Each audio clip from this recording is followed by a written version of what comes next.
بسم الله الرحمن الرحيم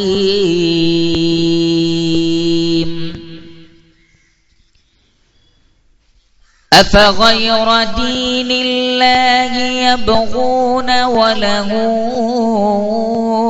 أسلم من في السماوات والأرض طوعا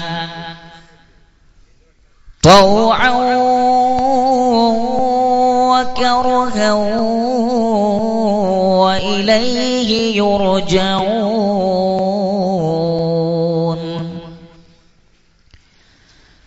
قل آمنا بالله وما أنزل علينا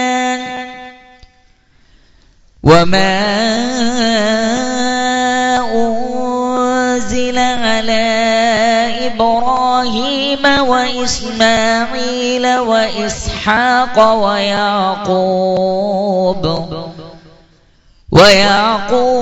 والأسباط وما أوتي موسى وعيسى والنبي.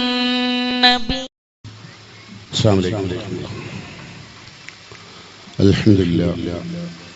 الحمد لله وحده والصلاة والسلام على من لا نبي بعده وعلى آله وصحبه المؤمنين وحده أما بعد. അഭിവന്ദരായ ഉദ്ഘാടകൻ KNM സംസ്ഥാന president TP Abdul Rahman Sahib അവരുടെ, വേദിയിലുള്ള എൻ്റെ സഹപ്രവർത്തകരെ, സുഹൃത്തുക്കളെ, സഹോദരിമാരെ, തൗഹീദ് എന്ന വിഷയത്തിൽ ഊന്നിയെന്നുകൊണ്ടുള്ള ഒരു ക്ലാസ്സാണ് ഞാൻ നിങ്ങൾക്ക് നൽകേണ്ടത്. വിശുദ്ധ ഖുർആൻ മുന്നോട്ട് വെച്ച മുസ്ലിം സമൂഹത്തിന്റെ ഐഡന്റിറ്റിയാണ് തൗഹീദ്. തൗഹീദ് ഇല്ലാത്ത ഒരു മുസ്ലിം എന്തെന്ത് സൽക്കർമ്മങ്ങൾ പ്രവർത്തിച്ചാലും അത് അല്ലാഹുവിന് ആവശ്യമില്ല. ഒരു മുസ്ലിമായ മനുഷ്യൻ തൗഹീദ് ഉൾക്കൊള്ളാതെ ഒരുപാട് സൽക്കർമ്മങ്ങൾ ചെയ്താൽ ആ പ്രവർത്തനത്തെക്കുറിച്ച് അല്ലാഹു പറയുന്നു, വല്ലദീന കഫറു അഅ്മാലുഹും കസറാബിൻ ബിഖീഅത്തിൻ, മരുഭൂമിയിൽ നിങ്ങൾ കാണുന്ന മരീചിക പോലെയാണ് ആ പ്രവർത്തനം. പരലോകത്ത് ഒരു ഗുണവും ലഭിക്കുകയില്ല. അപ്പൊ തൗഹീദില്ലാത്ത, ഏകനായ റബ്ബിനറിയാത്ത, ഈ പ്രപഞ്ചത്തിന്റെ സൃഷ്ടികർത്താവായ സംരക്ഷകനായ നമുക്ക് എല്ലാം നൽകിയ സർവശക്തനായ റബ്ബിനറിയാത്ത ഒരാൾ, അവനെ മാത്രം വിളിച്ച് പ്രാർത്ഥിക്കേണ്ട ഒരാൾ, അവന്റെ എല്ലാ അർത്ഥനകളും യാചനകളും ഒക്കെ അള്ളാഹിനോടാക്കേണ്ടതിന് പകരം അള്ളാഹു അല്ലാത്ത ഏതെങ്കിലും വ്യക്തികളിലേക്കോ ശക്തികളിലേക്കോ തന്റെ പ്രാർത്ഥനകളും യാചനകളും അർപ്പിച്ചു കഴിഞ്ഞാൽ തൗഹീദിൽ നിന്ന് വ്യതിചലിച്ചു പോകും. ഇങ്ങനെ തൗഹീദിൽ നിന്ന് ഉറച്ചു നിൽക്കാത്തൊരു വ്യക്തി രാജ്യത്ത് ഈടുറ്റ എന്തെല്ലാം പ്രവർത്തനങ്ങൾ ചെയ്താലും അതൊക്കെയും വല്ലദീന കഫറു അഅ്മാലുഹും, അവരുടെ പ്രവർത്തനങ്ങൾ കസറാബിൻ ബിഖീഅത്തിൻ, മരുഭൂമിയിലെ മരീചിക പോലെയാണ് എന്ന് പറഞ്ഞാൽ യഹ്സബുഹു ലംആനു മാഅൻ, ദാഹിച്ചു നിൽക്കുന്നവൻ വിചാരിക്കും അത് വെള്ളമാണെന്ന്. അതുപോലെ പുറത്തുനിന്ന് നോക്കി കാണുന്നവൻ വിചാരിക്കും ഇത് നല്ല പ്രവർത്തനമല്ലേ, ആളുകളെല്ലാം അംഗീകരിക്കുന്ന പ്രവർത്തനമല്ലേ, എന്തൊരു നല്ല പ്രവർത്തനമാണ്. അതാ അവർ റോഡ് വെട്ടുന്നു, അവരതാ അവിടെ കിണർ കുഴിക്കുന്നു, അവരതാ ജനസമൂഹത്തിന് മുഴുവനും, മനുഷ്യകുലത്തിന് മുഴുവനും ഉത്തമമായ നല്ല നല്ല സാലിഹായ ഈടുറ്റ പ്രവർത്തനങ്ങൾ ചെയ്തുകൊണ്ടിരിക്കുകയാണ്. അവരുടെ പ്രവർത്തനം എത്ര നിസ്തുലം, എത്ര സ്തുത്യർഹം എന്ന് ലോകം മുഴുവൻ സ്തുതിപ്പാട്ട് പാടിയാലും പടച്ച തമ്പുരാന്റെ അടുത്ത് ആ പ്രവർത്തനത്തിന് പ്രതിഫലം ലഭിക്കണമെങ്കിൽ ആ പ്രവൃത്തി ചെയ്യുന്ന വ്യക്തിക്കുണ്ടാവേണ്ട ഏറ്റവും അടിസ്ഥാനപരമായ യോഗ്യത ആ മനുഷ്യൻ തൗഹീദ് ഉണ്ടാവണം. തൗഹീദില്ലാത്ത ഒരാളുടെ ഒരു പ്രവർത്തനവും അല്ലാഹു സുബ്ഹാനഹു വ തആല സ്വീകരിക്കൂല, നാളെ പരലോകത്ത് കൂലി കിട്ടില്ല. അതുകൊണ്ടാണ് ഇസ്ലാഹി പ്രസ്ഥാനം അതിന്റെ 1ാം ദശകം മുതൽ ഇതാ ഇന്ന് അതിന്റെ ജൈത്രയാത്ര വെന്നിക്കൊടി പാറിച്ചുകൊണ്ട് അത് മുന്നോട്ട് പോയിക്കൊണ്ടിരിക്കുമ്പോഴും ജനങ്ങളിൽ എത്രമാത്രം എവിടെയെല്ലാം മാറ്റങ്ങൾ ഉണ്ടായാലും എപ്പോഴും തൗഹീദിൽ നിന്നുള്ള വ്യതിചലനം കാതോർത്തുകൊണ്ട് അതില്ലാതിരിക്കാൻ വേണ്ടിയുള്ള ഒരു നിർദ്ദേശവുമായിട്ടാണ് എല്ലാ മണ്ഡല സമ്മേളനങ്ങളും നടന്നുകൊണ്ടിരിക്കുന്നത്. കാരണം തൗഹീദിൽ നിന്ന് വ്യതിചലിച്ചിട്ട് നിങ്ങൾ മണ്ഡല സമ്മേളനം നടത്തിയിട്ട് കാര്യമില്ല, നിങ്ങൾ ലോകത്തിന് എന്ത് പ്രവർത്തിച്ചിട്ട് കാര്യമില്ല.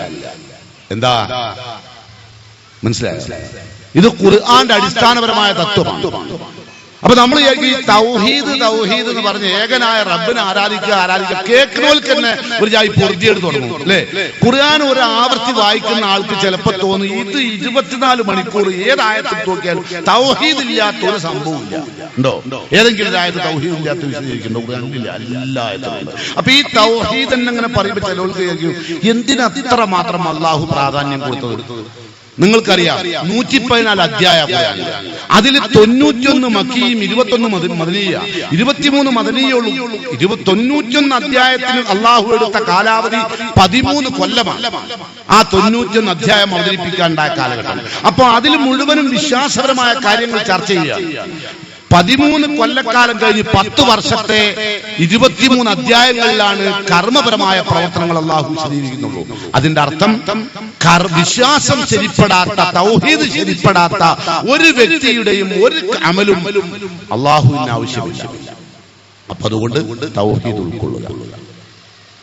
തൗഹീദിലുള്ള വ്യതിചലനങ്ങൾ എന്താണ് എന്നാണ് നമ്മൾ സാധാരണഗതിയിൽ ആളുകൾക്ക് പെട്ടെന്ന് വരാവുന്ന വ്യതിചലനം. ഇത് ഉറുമ്പരിക്കുന്നത് പോലെ തൗഹീദിൽ നിന്ന് ആളുകൾ തെറിച്ചു പോകും. ഉറുമ്പരിക്കുന്നത് പോലെ. ഇപ്പൊ ഒരു ചെറിയൊരു ഉദാഹരണം പറഞ്ഞാൽ, ഒരാള് ഒരു ഷർട്ട് ഇടുന്നു. അയാൾ വിചാരിക്കുക ഈ ഷർട്ട് ഇട്ടാ എനിക്ക് നല്ല സുഖം. ഏത് ചൂടും തണുപ്പല്ലോ, ഒരു സന്തോഷം, എന്തെന്നില്ലാത്ത ഒരു സന്തോഷം ഈ ഷർട്ട് ഇടുമ്പോൾ, എന്തെന്നില്ലാത്ത ഒരു അനുഭൂതി, എന്തോ ഒരു അനുഗ്രഹം. ഈ വണ്ടി ഉപയോഗിക്കുമ്പോൾ, ഈ പേഴ്സ് ഉപയോഗിക്കുമ്പോൾ, ഈ ബെൽറ്റ് ഉപയോഗിക്കുമ്പോൾ, ഈ ചെയർ ഉപയോഗിക്കുമ്പോൾ, ഈ മേശ ഉപയോഗിക്കുമ്പോൾ ഇതിനൊരു സെന്റിമെന്റൽ ആയിട്ട് ചില ആൾക്കാർ പറയുന്നുണ്ട്, കോടിക്കണക്കിന് ഉറുപ്പിട്ട മേശയാണ് മോനെ, ഈ മേശ ആരെന്ത് വില എന്നാലും ഞാൻ കൊടുക്കൂല, ഇത് അങ്ങനത്തെ മേശയാണ്. പോയോന്റെ തൗഹീദ് പോയി. കാരണം എല്ലാ ഖൈറും ഷർറും നൽകുന്നവൻ അല്ലാഹുവാണ്. ഞാൻ ഇപ്പോൾ വിശ്വസിക്കുന്നത് ഈ മേശയാണ്. പെട്ടെന്ന് പോവും, വളരെ പെട്ടെന്ന് അതിന്റെ. അതുപോലെ നമ്മൾ വിചാരിക്കുക എനിക്ക് എന്റെ ഭാര്യ വന്നതിന് ശേഷമാണ് അള്ളാഹു കെടാ വിളക്കായ ഒരു സാധനം അള്ളാഹു തന്നു, അതുകൊണ്ടാണ് ഇപ്പൊ എനിക്ക് പീടി അങ്ങനെ വെച്ചടി കേട്ടാണ് പോയി. തൗഹീദ് പോയി. ഇവിടെ പടച്ച തമ്പുരാനാണ് ഖൈറും ഷർറും നൽകുന്നത് എന്ന തൗഹീദിന്റെ ആത്യന്തികമായ ലക്ഷ്യത്തിൽ നിന്ന് അടർന്നു പോയി മനുഷ്യൻ. അല്ലെങ്കിൽ ഒരു സ്ഥലത്തേക്ക് ഒരു വണ്ടി സ്റ്റാർട്ടാക്കി, വണ്ടി സ്റ്റാർട്ടാക്കുമ്പോ സ്റ്റാർട്ടാക്കിയപ്പോ സ്റ്റാർട്ടായില്ല. ഇതെന്താണ്? ഞാൻ ഈ സലഫി പള്ളിയിലേക്ക് നിസ്കരിക്കാൻ പോകാൻ വിചാരിച്ച് വണ്ടി സ്റ്റാർട്ടാക്കിയപ്പോ സ്റ്റാർട്ടാകില്ല. നേരെ മറിച്ച് സിനിമകളിലേക്ക് സ്റ്റാർട്ടാക്കി സ്റ്റാർട്ടാകും. അപ്പോ എന്തോ അവിടെ ഒരു തകരാറ്, എന്തോ തകരാറ്. അങ്ങനല്ലേ തകരാറ് ഖൈറും ഷർറും അല്ലാഹുവിൽ നിന്നാണ്. ആ വിശ്വാസമുണ്ടല്ലോ, അതിന്റെ പേരാണ് തൗഹീദ്. അത് തൗഹീദിന്റെ ഒരു ഭാഗമാണ്. അപ്പൊ അവിടെ തകരാറ്. അതുപോലെ ഒരു കുട്ടി ജനിച്ചു, നല്ല കുട്ടിയാണ്. ഇവൻ ജനിച്ചതിന് ശേഷം എനിക്ക് ഒരുപാട് അനുഗ്രഹങ്ങൾ ഉണ്ടായത്. മറ്റേ കുട്ടി ജനിച്ചതിന് ശേഷം വലിയ അപകടം ഉണ്ടായത്. അതുകൊണ്ട് ഓനോടൊരു ദേഷ്യം, ഇവനോട് ഭയങ്കര സന്തോഷം. ഇവന് തൗഹീദുള്ളവനല്ല. തൗഹീദ് കാരണം കഴിക്കണ്ട തലയിൽ എന്തെങ്കിലും മുളക്കുന്നു അതൊന്നും ഉണ്ടാവില്ല. കണ്ടാ ഒരുപോലെ ഉണ്ടാവും കേട്ടോ. തൗഹീദ് ഉള്ളവനും ഇല്ലാത്തവനും കണ്ടാ ഒരുപോലെ ഉണ്ടാവും, പക്ഷെ അവന്റെ പ്രവർത്തനങ്ങൾ രണ്ടുണ്ടായിരിക്കും. തൗഹീദിലുള്ള വ്യതിചലനത്തിന് പല കാരണങ്ങളുണ്ട്. അതിൽപ്പെട്ട ഒരു കാരണമാണ് ഞാൻ ഇപ്പൊ സൂചിപ്പിച്ചത്. അതുപോലെ പിന്നെ നമ്മൾ വിചാരിക്കാം ഈ നല്ല ചീത്ത ചെറുക്കാൻ തൗഹീദിൽ നിന്നുള്ള വ്യതിചലനം. നല്ല ദിവസം നോക്കുക, നഴ്സുണ്ടോ നോക്കുക. ഇപ്പൊ ശനിയാഴ്ച നല്ല ദിവസമല്ല എന്നാണ് മതാലിഉൻ നുജൂമില് നമ്മള് അബ്ദുറഹ്മാൻ മുസ്ലിയാർ വിശദീകരിച്ചു. ശനിയാഴ്ച നല്ല ദിവസമല്ല. എന്താണല്ലോ കാരണം? ശനിയാഴ്ച മോശമാകാൻ കാരണം ദാറുൻ നദുവയിൽ നബിയെ കൊല്ലാൻ കൂടിയാലോചന നടത്തിയ ദിവസം ശനിയാഴ്ച. അതുകൊണ്ട് ശനിയാഴ്ച മോശം. ശനിയാഴ്ച മോശമാകാൻ കാരണം ചൊവ്വാഴ്ച നഴ്സുണ്ട്. എന്താണല്ലോ കാരണം? ആദ്യമായിട്ട് ഹവ്വാവ് ബീവിക്ക് ഹൈൽ ഉണ്ടായത് അന്നാണല്ലോ. അതുകൊണ്ട് മതാലിഉൻ നുജൂമിൽ പറയുന്ന അന്നും മോശമാണ്. അപ്പൊ ഇപ്പൊ ഈ ഹൈൽ ഉണ്ടാകുന്ന മോശമുള്ള ഏർപ്പാടാണ്. ഇവിടെ മനുഷ്യന്റെ വളർച്ചയുടെ പ്രധാന കാരണം ഈ ഹൈലാണ്. അതില്ലേ ചക്രം നടക്കുന്നില്ലെങ്കിൽ ക്ലിയറിംഗ് നടക്കൂല. നടക്കാണ്ട് വരുമ്പോ ഗർഭധാരണം ഉണ്ടാവില്ല. ഗർഭധാരണം ഉണ്ടാകുന്ന കാരണം ആയതുണ്ടായതാ. അപ്പൊ ഏറ്റവും വലിയ അനുഗ്രഹ ഇപ്പൊ മൊഹറം മാസം വന്നു. മൊഹറം മാസത്തില് മൊഹറം 10 കഴിയാതെ ഒന്നും ചെയ്യാൻ പറ്റൂല. മൊഹറത്തിലാണ് അള്ളാഹുവിന്റെ ഏറ്റവും വലിയ ബദ്ധശത്രുവായ ഫറോവയെ അള്ളാഹു മുക്കിക്കൊന്നിട്ട് അള്ളാഹുവിന്റെ ഏറ്റവും വലിയ പ്രവാചകനായ കലീമുള്ള മൂസ അലൈഹി സ്വലാത്തു വസ്സലാമിന് വിജയം നൽകിയ ഏറ്റവും അനുഗ്രഹീതമായ മാസം, പവിത്രമായ മാസം എന്നാണല്ലോ ഷഹ്റുല്ലാഹിൽ മുഹറം. പക്ഷെ മുസ്ലിംകൾ വിശ്വസിക്കുന്നുണ്ടോ? എല്ലാം ഹറാമായി, ഇനിയൊന്നും ചെയ്യാൻ പാടില്ല, കല്യാണം നിശ്ചയിക്കാൻ പാടില്ല, മുഹറം 10 ചെയ്യട്ടെ, വീട്ടു താമസം മുഹറം 10 ചെയ്യട്ടെ, എല്ലാം മുഹറം 10 ചെയ്യട്ടെ. ആരേവനോട് പറഞ്ഞു? അപ്പൊ അള്ള ഉണ്ടാക്കിയ ദിവസങ്ങളിൽ നല്ല ദിവസം ചീത്ത ദിവസം നിശ്ചയിക്കാൻ ആരധികാരം തന്നെ നമുക്ക്? അപ്പൊ ശിർക്ക് തൗഹീദ് എന്നുള്ള വ്യതിചലനമാണ്. ഈ തൗഹീദ് പറഞ്ഞാൽ അള്ളാനെ മാത്രം ആരാധിക്കുന്നതിന് പകരം ബദരീങ്ങളെ കാക്കണേ, മമ്പർത്തങ്ങളെ കാക്കണേ, അതുപോലുള്ള അള്ളാഹു അല്ലാത്ത വ്യക്തികളെയും ശക്തികളെയും വിളിച്ച് പ്രാർത്ഥിക്കുന്നത് മാത്രമല്ല ശിർക്ക്. ശിർക്കിലേക്ക് പോകുന്ന വഴികൾ ഒരുപാടുണ്ട്. അതിലൊരു വഴിയാണിത് ഞാൻ ഈ പറഞ്ഞുകൊണ്ടിരിക്കുന്നത്. ദിവസങ്ങൾക്ക് നന്മയും തിന്മയും കൽപ്പിച്ചാൽ അള്ളാഹുവിന്റെ അഷ്റഫുൽ ഖൽഖ് റസൂലുള്ളാഹി സ്വല്ലല്ലാഹു അലൈഹി വസല്ലം പറയുകയാണ്, ലാ തസുബ്ബു ദഹ്റ, കാലത്തെ കുറ്റപ്പെടുത്തരുത്. ഇന്ന ദിവസം നന്ന്, ഇന്ന ദിവസം മോശം നിങ്ങൾ പറയരുത്. അള്ളാഹു ഖുദ്സിയായ ഹദീസിൽ പറയുന്നു, യസുബ്ബുനി ഇബ്നു ആദം, ആദമിന്റെ പുത്രൻ എന്നെ ചീത്ത വിളിക്കുന്ന ആരാ? അള്ളാനെ. എന്താ കാരണം? അള്ളാഹു ആണല്ലോ അന ഉക്കല്ലിബുൽ ലൈല വന്നഹാറ, രാവും പകലും മാറ്റിമറിക്കുന്നത് അള്ളാഹു ആണ്. ദിവസം ഉണ്ടാക്കിയത് അള്ളാഹു ആണ്. അപ്പൊ അള്ള മോശം ദിവസം ഉണ്ടാക്കി എന്നല്ല അർത്ഥം. ഇപ്പൊ നമ്മള് ഹജ്ജിന് പോവുകയാണ്. ഹജ്ജിന് പോകുമ്പോ ചില മൈന്തുകൾ കണ്ടിട്ടുണ്ടെങ്കിൽ തിങ്കളാഴ്ചയാണ് പ്ലെയിന്, പക്ഷെ ശനിയാഴ്ച നഴ്സിൽ ഇറങ്ങാൻ പറ്റൂല. അതുകൊണ്ട് വെള്ളിയാഴ്ച ബുധനാഴ്ച ഇവിടുന്ന് ഇറങ്ങും. ഇറങ്ങിയിട്ട് കോഴിക്കോട് വന്ന് കോർപ്പറേഷൻ ലോഡ്ജിലോ എനിക്ക് അറിഞ്ഞ ലോഡ്ജിൽ വരും പറഞ്ഞു. അത് നമ്മൾ അതിനെക്കൊണ്ട് നമുക്കറിയാം. അങ്ങനെ പറഞ്ഞു ഏതാണ് ലോഡ്ജ്, ഏതാവട്ടെ ലോഡ്ജ് ഏതോ ആട്ടെ, ആ ലോഡ്ജിൽ പോയി നിൽക്കുക. പാവെന്നാണോ അവനെ കൊണ്ട് പറയേണ്ട? അല്ല, അവന്റെ മനസ്സിൽ അത്രമാത്രം തൗഹീദിൽ നിന്ന് വ്യതിചലിച്ചു പോയിട്ടുണ്ട്. ഓന്റെ കുട്ടികളുടെ നിന്നും ഭാര്യയുടെ നിന്നും മനോഹരമായി പ്രാർത്ഥിച്ച് പടച്ചോനിലേക്കുള്ളൊരു യാത്രക്കിറങ്ങുമ്പോ അതിന്റെ മുമ്പ് ശിർക്ക് ചെയ്തുകൊണ്ടാണ് പോകുന്നത്. കാരണം ഈ ദിവസം മോശമാണെന്ന് മുസ്ലിയാർ പറയുന്നു. മുസ്ലിയാർ ഇത് പറയാൻ മോശമെന്ന് പറയാൻ കാരണം അറിയോ? മുസ്ലിയാരാന്ന് നാട്ടിൽ പോണ ദിവസമാണ്. അപ്പൊ ഈ ഫംഗ്ഷനിൽ പങ്കെടുക്കാൻ പറ്റില്ല. അപ്പൊ അതുകൊണ്ട് ഈ ദിവസം മോശമാണ്. പക്ഷെ നമ്മളെ സംബന്ധിച്ചോളം ഈ നമ്മക്ക് എപ്പോഴാ നല്ല ദിവസം? നമുക്ക് ഒഴിവുള്ള മീത്ത്, തിരക്കുടിച്ച മീത്തല്ല മോശമാണ്. നമുക്ക് ഭയങ്കര ഡിസ്റ്റർബ്ഡ് ആയിരിക്കും അല്ലേ? അതല്ലേ നമുക്ക് നമ്മൾ നല്ല ദിവസം. ചില ആൾക്കാർ വീട്ടിൽ താമസിക്കുമ്പോ നമ്മളോടൊക്കെ ചോദിക്കും, മൗലവി ആദ്യം ആരാ കയറേണ്ടത്? ഓളമ്മേണോ എന്റെ അമ്മേണോ?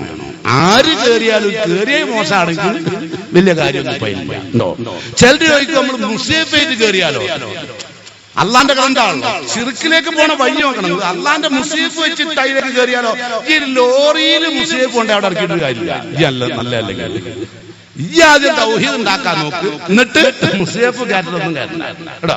അപ്പൊ ആ നിലക്ക് വ്യതിചലനം വരിക തൗഹീദ് നിന്ന് പെട്ടെന്നാണ്. ഒരു കുപ്പായത്തിലാവാം, ഭാര്യയിലാവാം, മക്കളിലാവാം, തന്റെ ജീവിതത്തിന്റെ യാത്രാരംഗങ്ങളിലാവാം. ശിർക്കിലേക്കുള്ള വ്യതിചലനം പെട്ടെന്നാണ്.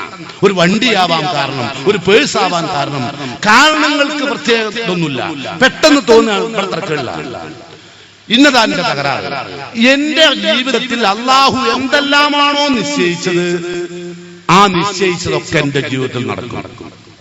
അത് ഒരാൾക്കും മാറ്റാൻ കഴിയില്ല. അല്ലാഹുമ്മ ലാ മാനിയ ലിമാ അഅതൈത സ്കരിച്ചിരുന്നതാ പറയുന്നത് അല്ലേ? പടച്ചോനെ നീ തന്നത് തടുക്കാൻ ലോകത്തുള്ള എല്ലാവരും വിചാരിച്ചാൽ സാധ്യമല്ല. വലാ മൂതിയ ലിമാ മനഅത, നീ തടഞ്ഞതോ തരാനും ലോകത്ത് ആർക്കും സാധ്യമല്ല എന്ന് വിശ്വസിക്കുന്ന മുഅ്മിനായ മുവഹ്ഹിദായ തൗഹീദുള്ള മനുഷ്യൻ പിന്നെ എങ്ങനെ തെറ്റിപ്പോയി? അതുകൊണ്ട് ദിവസങ്ങൾക്ക് സമയങ്ങൾക്ക് പ്രത്യേകത കൽപ്പിക്കരുത്. അത് ആരുടെ ശരീരം എന്നറിയോ? മുഹമ്മദ് നബിയുടെ ഉമ്മത്തിന്റെ ശരിയല്ല, പിന്നെയോ ഹദിയിൽ യഹൂദ്, ജൂതന്മാരുടെ ശരിയാണ്. ഇത് ദിവസങ്ങൾക്ക് പ്രാധാന്യം കൊടുക്കുക. സൂര്യചന്ദ്ര നക്ഷത്രങ്ങളുടെ സഞ്ചാര ഗതിവിഗതികൾക്കനുസരിച്ച് ഈ ഭൂലോകത്ത് നല്ലതും ചീത്തയും നടക്കുന്നുണ്ട് എന്ന് വിശ്വസിക്കുന്ന ഇവിടുത്തെ ജൂത ക്രിസ്ത്യാനികളുടെ സ്വഭാവത്തിൽ നിന്ന് കടമെടുത്തതാണ് മുസ്ലിങ്ങൾ ഈ നല്ല ദിവസവും ചീത്ത ദിവസവും. പിന്നെ ഇസ്ലാമിലെ നല്ല ദിവസമുണ്ട്, വെള്ളിയാഴ്ച നല്ല ദിവസം. കാരണം എന്താ? ജുമ ഉണ്ടാകുന്നുണ്ട്. ജുമ ഇല്ലെങ്കിലോ വ്യാഴാഴ്ച പോലെ തന്നെ. റമദാൻ മാസം നല്ല മാസം. എന്താ കാരണം? ഖുർആൻ ഇറങ്ങിയതുകൊണ്ട്. പിന്നെന്താ കാരണം? നോമ്പ് വിൽക്കുന്നുണ്ട്. അതില്ലെങ്കിലോ ചൊവ്വാൽ പോലെ തന്നെ. അപ്പൊ നല്ല ദിവസം നല്ല സമയം ഉണ്ട് ആദ്യം വരുത്തിയിട്ട് പിന്നെ വെള്ളിയാഴ്ച എന്തെല്ലാം കാരണം പറയുന്നുണ്ട്. ഞായറാഴ്ച തുണി വാങ്ങാൻ പാടില്ല, തുണി പുതിയ കുപ്പായ അണിയാൻ പാടില്ല ഞായറാഴ്ച തുണി ഉടുക്കലും പുതുവസ്ത്രം മണിയലും ജസദിന് ഹമ്മാണ്. ജസദിന് ഹമ്മുണ്ടാവും, രോഗം വരുന്നു ഞായറാഴ്ച വാങ്ങിയ. അപ്പൊ ഞായറാഴ്ച തന്നെ പിയാപ്പിളാരൊക്കെ പുതിയ ഇടല്. അയാൾക്ക് അന്നാണ് അലാക്കിന്റെ ഹമ്മില്ലാത്ത ദിവസം. പിയാപ്പിൾക്ക് ഹമ്മില്ല. ഇവിടെ ഇതുവരെ കല്യാണം നടന്ന ഞായറാഴ്ച അല്ലേ? ഇപ്പോഴല്ലേ തിങ്കൾ ജോലിയും പോകുന്ന ഞായറാഴ്ച പിന്നെ തുണി വാങ്ങലും പുതുവസ്ത്രം വാങ്ങലും ഉടുക്കലും ധരിക്കലും ഒക്കെ ജസദിന് ഹമ്മുണ്ടാവുന്നതാണ് മതാലിൽ നുജൂമിൽ പറഞ്ഞതും തഴവ പറഞ്ഞതും ഒക്കെ തന്നെ. അപ്പോ ഏതായിരുന്നാലും ഞാൻ വിഷയത്തിലേക്ക് പരിമിതമായ സമയം എനിക്കുള്ളൂ. അതുകൊണ്ട് ഞാൻ വിഷയത്തിലേക്ക് ഒരു ചെറിയ സൂചന നൽകിയതാണ്. ഇതാണ് നമ്മളുടെ കണ്ടന്റ്. നിങ്ങൾ വിചാരിക്കും നമ്മക്കൊക്കെ കൂടെ ശിർക്കും. നമ്മൾ ഇതുവരെ അള്ളാഹു അല്ലാത്ത പദയങ്ങളെ മമ്പത്തങ്ങളെ ഒന്നും നമ്മൾ പ്രാർത്ഥിക്കില്ല. നമ്മൾ അള്ളാഹിനോടാണ്. പക്ഷെ നിങ്ങൾക്ക് വരുന്ന തൗഹീദിൽ വരുന്ന വ്യതിചലനമാണ് ഇതൊക്കെ ഞാൻ ഈ പറഞ്ഞു കേട്ടോ. നല്ല മുജാഹിദുകളായ ആൾക്കാർക്കും തോന്നും ചില അഭിനത്തൊക്കെ എന്ത് അതെന്താണ് അത് പോയി അതിന്റെ കഥ പോയി. എന്താണ് ഐക്യെന്നല്ല, ഇത് അള്ളാന്റെ തഖ്ദീറാണ് ഐക്യം. മുമ്പ് ഈ സുന്നികൾ പറയണ്ടേയും നമ്മളോട് സലാം ചെല്ലരുത്, സലാം ചെല്ലരുത് വഹാബികളോട്. അതാണല്ലോ രണ്ട് സുന്നിയാണ്ടായ കാരണം. അപ്പൊ നമ്മളോട് അപ്പൊ അങ്ങനെ നമ്മൾ പിന്നെ എന്താ ചെയ്യേണ്ടത് തീരുമാനിച്ചു. അപ്പൊ നമ്മൾ ഓരോട് സലാം ചെല്ലാൻ തുടങ്ങി. ഇസ്ലാം അല്ലൈക്കും.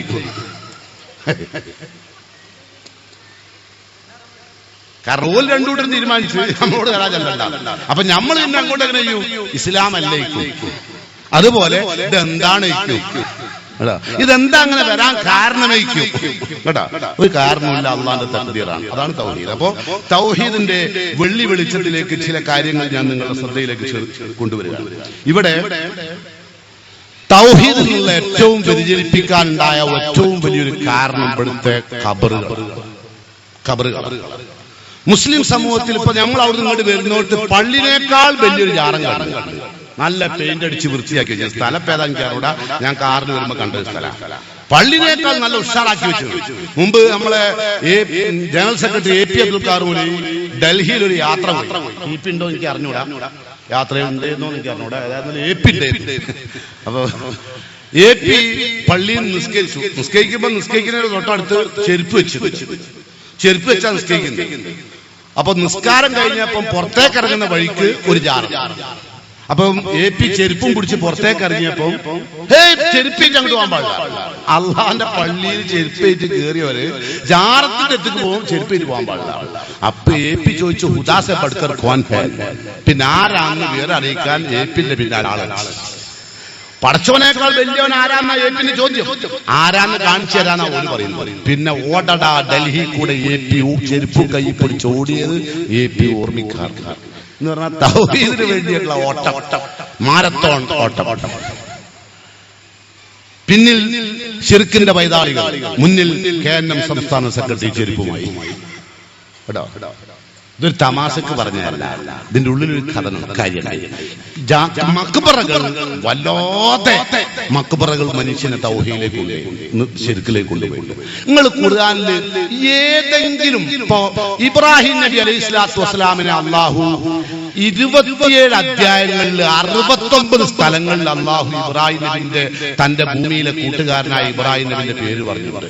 ഒരേതെങ്കിലും ഒരു സ്ഥലത്ത് ഒരൊറ്റ ഖബറിനെ കുറിച്ച് പറഞ്ഞതായിട്ട് കാണാൻ കഴിയും ഖുർആനിൽ നോക്കിക്കോളി. ഒരൊറ്റ ഖബറിൽ. പിന്നെ ഓലെന്താ പറഞ്ഞോ? മഖാം ഇബ്രാഹിം മുസല്ല. ഇബ്രാഹിം നബിയുടെ മഖാം ജാറല്ല. നിങ്ങൾ കേട്ടിട്ട് ഈ അറബികളൊക്കെ ഇവിടെ കേരളത്തിൽ വരും, ജാറത്തിലേക്ക് വരും. നമ്മളെ കോഴിക്കോട് കോയാറോട് എന്ന സ്ഥലമുണ്ട്, അവിടെ ജാറില്ല. അപ്പൊ അവിടെ ഒരു ഷെയ്ഖ് അലി ഹർബ് എന്ന ഒരാൾ വന്നു കാന്തപുരം കൂട്ടിക്കൊടുത്ത. അപ്പൊ അദ്ദേഹം ചോദിച്ചു പറഞ്ഞു ഗോഡൌടെ ജാറ ഓൽക്കറിയോ ഇല്ല. അവര് പരിചയിച്ചെന്ന് അപ്പൊ ഇവിടുന്ന് ഹജ്ജിൽ പോയ ആളുകൾ കണ്ടിട്ടുണ്ടാവും. അവിടെ ബോർഡ് വെച്ചിരിക്കുക. ബഖീൽ ഓർക്കയിലും ജന്നത്തുൽ മാഹിലിലൊക്കെ ബോർഡ് വെച്ചിട്ട് വായിച്ചു നോക്കി. എന്താ വായിച്ചത്? എന്താ ബോർഡ് അറിയോ? لا تسلوا للقبور والتمسح بها والرمي النقود إليها غير جائزة في الشريعة الإسلامية. ബോർഡ് ചെയ്യുക. എന്താ ബോർഡ്? അവിടത്തേക്ക് പ്രാർത്ഥന പാടില്ല, ഖബറാളികളോട് പ്രാർത്ഥിക്കാൻ പാടില്ല, തമസ്സുഹു ബിഹാ ചുംബിക്കാൻ പാടില്ല, റമ്യു നുഖൂദി ഇലൈഹ അവിടത്തേക്ക് പൈസ എറിയാൻ പാടില്ല. ഗൈറു ജായിസത്തിൻ ഫി ശരീഅത്തിൽ ഇസ്ലാമിയ ഇസ്ലാം ശരീഅത്ത് അംഗീകരിക്കാത്ത കാര്യമാണ് ഇതൊക്കെയും. ബോർഡ് ചെയ്യുക. പക്ഷെ ഇവിടുന്ന് പോകണം വിചാരിച്ചെന്താ അറിയോ? കണ്ട ഖബറുകളിൽ പോലും പോലെ ആയത്തെ എഴുതിച്ചിരിക്കുക. എന്നിട്ട് ഇവൻ ഓതി നോക്കൂ, ലാ തുസല്ലൂ ഇലൽ ഖുബൂർ. മൂപ്പര് സ്വന്തമായിട്ട് ഓതും. മുമ്പൊരു മൊയ്ലിയർ ഒരു 10-15 കൊല്ലം മുമ്പ് ഒരു മൊയ്ലിയർ ദുബായിലേക്ക് വിസിറ്റിംഗ് വിസ എടുത്തിട്ട് ആരോ കൊണ്ടുപോയി. അപ്പൊ അവിടെ കൊണ്ടുപോയി പുറത്തിറങ്ങുമ്പോ ഇന്നത്തമായി ദുബായ് ഇത്രമായി വികസിച്ചിട്ടൊന്നുമില്ല. അപ്പോ പുറത്തിറങ്ങി പോകുമ്പോ അദ്ദേഹം പറഞ്ഞു, നിങ്ങൾ എവിടെ പോയാലും വയ്യെത്തി എന്നെ വിളിച്ചാൽ മതി. അങ്ങനെ പോയ ആള് വയ്യെത്തിയപ്പോ ചോദിച്ചു, നിങ്ങളിപ്പോ ഇവിടെ ഉള്ളത്? അപ്പൊ മൂപ്പര് പറഞ്ഞു, ഞാനിപ്പോ ഹുവല്ലദീന്റെ ആയത്താണ്. ഹുവല്ലദീന് ഇയാള് 10-15 കൊല്ലായി ദുബായിൽ, പക്ഷെ ഇതുവരെ അയാൾ കണ്ടില്ലേ ഹുവല്ലദീനാണ് സ്ഥലം. അങ്ങനെ അന്വേഷിച്ച് നോക്കുമ്പോ എന്താ സംഭവം എന്ന് വെച്ചാ അവിടെ എഴുതിയത് ഹോളിഡേ ഇൻ. അത് ഇയാൾ വായിച്ചു നോക്കുമ്പോ വായിച്ചു നോക്കുമ്പോ ഹുവല്ലദീനെ കാണുന്നു.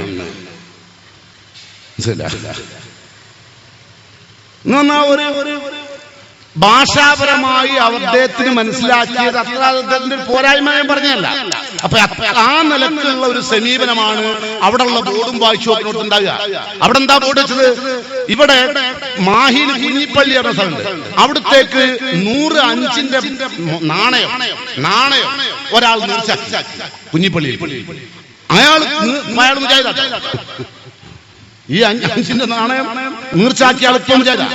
അപ്പൊ ഇയാള് ബസ്സിൽ പോകുമ്പോ ഈ 100ന്റെ 5 റുപ്യന്റെ കെട്ടുണ്ടാക്കി പൈസ കെട്ടിയിട്ട് അവിടെ എത്തിയ പോലെ അത് പെട്ടെന്ന് പോയി തട്ടിയത് ഒരു പിന്നിൽ വന്ന പോലീസ് വണ്ടിന്റെ ജീപ്പിന്റെ ഗ്ലാസ് പൊട്ടിപ്പോയി. 500 റുപ്യന്റെ 5ന്റെ നോട്ട് കാരണം ചില്ലറ വെയിറ്റുണ്ടാകുക.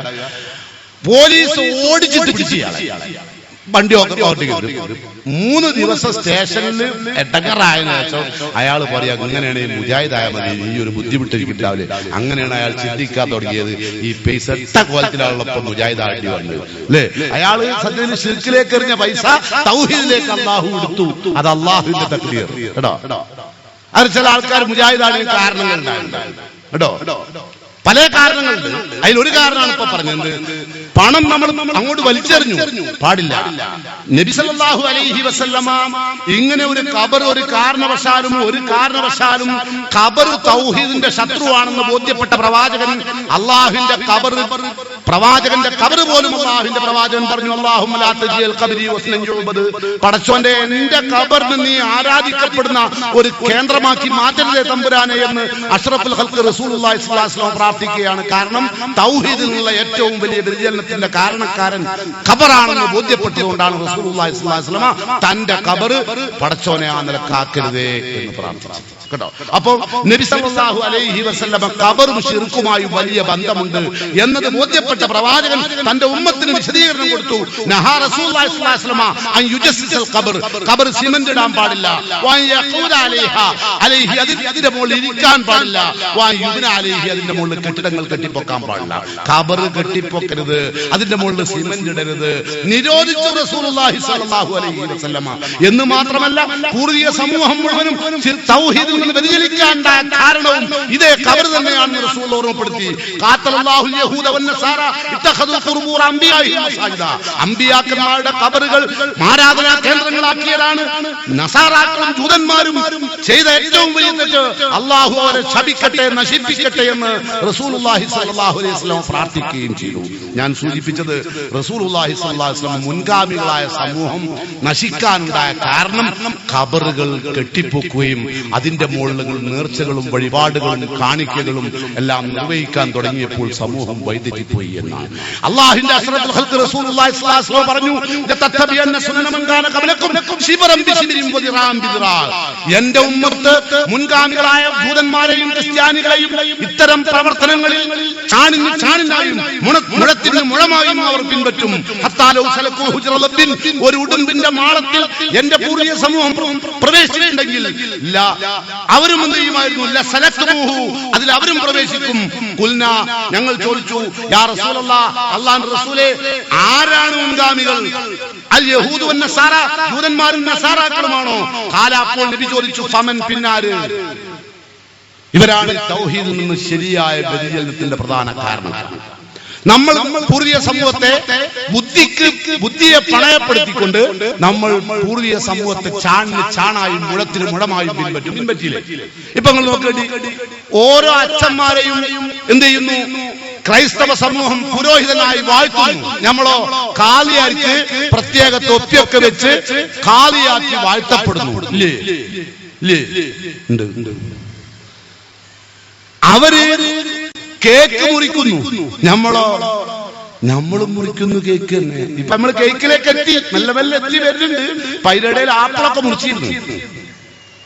ആപ്പിള് ഔലോ വെക്കലൊക്കെ നമ്മളെ പരിപാടി. അപ്പൊ മെല്ലെ മെല്ലെ ഓലിലേക്ക് തന്നെ കിടക്കുക. കാരണം നമുക്ക് ഇനിയിപ്പോ നമ്മളെ വിവാഹ ശാസ്ത്ര പെൺകുട്ടികളെ നോക്കേണ്ടി, ക്രിസ്ത്യാനികളുടെ ഒരു വെള്ളത്തട്ടുണ്ട്, ഒരു പ്രത്യേക ജീവിത രീതിയിലുള്ള ഒരു സ്വഭാവത്തിലുള്ള വസ്ത്രധാരണ രീതി ഉണ്ട്, വൈറ്റ്. അപ്പൊ നമ്മൾ പറയും, മാലാകമാരതാണല്ലോ. അല്ലല്ലോ, അതുപോലെ ഓർക്കൊരു ചെറിയ പങ്കുണ്ടായിന്. അപ്പൊ നമ്മൾ എന്താക്കിയ ഒരു പ്രത്യേക തൊപ്പിയൊക്കെ വെച്ച് പെണ്ണുങ്ങളെ കൊണ്ടുവരാൻ തുടങ്ങി. എല്ലാ വിഷയങ്ങളിലും ഇപ്പൊ നിങ്ങളെ കുട്ടികളെ ബർത്ത്ഡേ കൊണ്ടാടുന്നുണ്ടെങ്കിൽ ഒതുക്കിയതാ? ഇസ്ലാമിലുണ്ടോ ജന്മദിനം? ഇല്ല. നമ്മളെ ജന്മദിനം ഒരു കുട്ടി ജനിച്ചാലേ നമ്മളെ കുട്ടി എവിടെ പഠിക്കുന്നത്? Saint Anthony's Wilson. അപ്പൊ നമ്മളെ കുട്ടി അവിടെ പോകും. അവിടെ ചെല്ലുമ്പോ അപ്പുറത്തുള്ള ഗ്ലാഡീസ്, ഇപ്പുറത്തുള്ള പല കുട്ടികളും പല ആളുകളും തന്റെ ജന്മദിനത്തിന് മിഠായി കൊടുക്കും. അപ്പൊ നമ്മളെ കുട്ടി നമ്മളോട് വന്ന് പറയും, ഇന്ന് എനിക്ക് ചാക്കോച്ചൻ 2 മിഠായി തന്നു. ചാക്കിന്റെ ഒച്ച കേട്ടു. ചാക്കോച്ചൻ ആ ഒച്ച കേട്ടപ്പോൾ ഓൻ വന്നിട്ട് പറഞ്ഞു, എന്റെ ഡേറ്റ് ഓഫ് ബർത്ത് എന്നാണ് മമ്മി. മമ്മിയുടെ ഡേറ്റ് ഓഫ് ബർത്ത് അറിഞ്ഞൂടാ, ഏതാട്ടെ മമ്മി ഒരു ഡേറ്റ് പറഞ്ഞു കൊടുത്തിട്ട് ആ ഡേറ്റിന് 4 മുട്ടായിട്ട് ഡേറ്റ് കുട്ടിനെ സ്കൂളിലേക്ക് പറഞ്ഞേക്കുക. അപ്പൊ ഇതൊക്കെ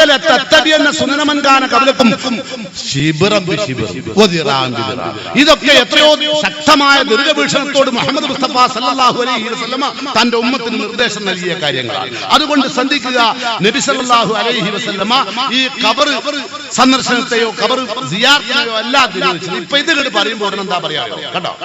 മുജാഹിദുകൾ ശിർക്ക്